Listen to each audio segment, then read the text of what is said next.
Ready?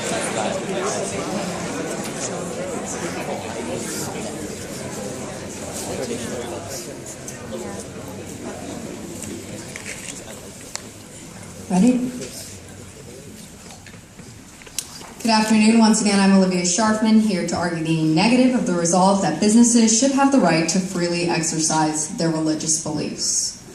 First, I would like to address the issue of Supreme Court cases that my partner also addressed in his last speech, and that my opponents also addressed in their last speech.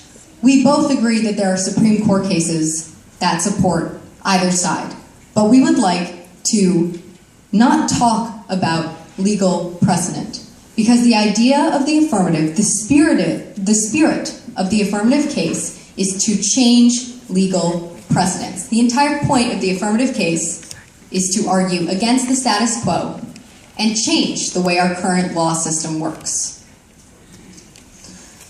This brings me to one of my main points against my opponent's argument. Nothing is currently preventing businesses from expressing their freedom of religion so long as it does not infringe on others' rights. Both sides are in agreement on this point, that people should have the freedom to express their religion until it starts infringing on other people's rights, which it clearly does.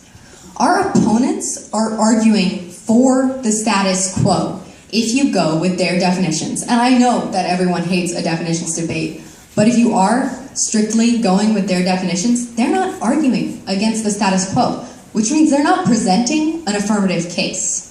Their entire first and third contentions are based on legal precedent and the current law system, which they should be arguing to change. The fact that 2/3 of their case rests on the way the current legal system works just proves that they're not arguing against the status quo.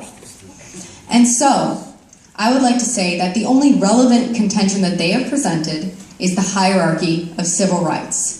And I think that if the negative can reasonably show that freedom of religious expression is not the most important right, as they have stated, and that other rights take precedence over this, that the judges have to vote for a negative ballot.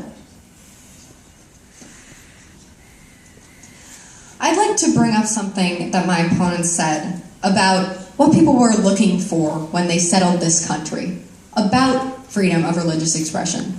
And I would like to bring up the fact that our Declaration of Independence, as a country, guaranteed people the fundamental human rights to life, liberty, and the pursuit of happiness.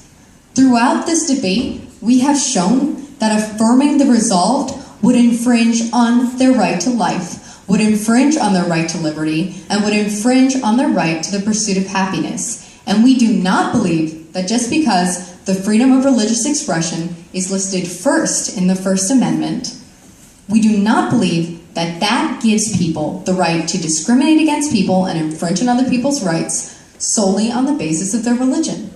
There is historical precedence, as we said repeatedly in our second contention, for people using religion as an excuse to discriminate against people. And yes, we made laws against that. And we should continue to make laws against that. Their argument is not progressive. It is not guaranteeing people the rights that we have worked so hard over the last couple of 100 years to guarantee. Instead, it is infringing on those rights on the basis that freedom of religious expression is, quote, the most important right in the hierarchy of civil rights.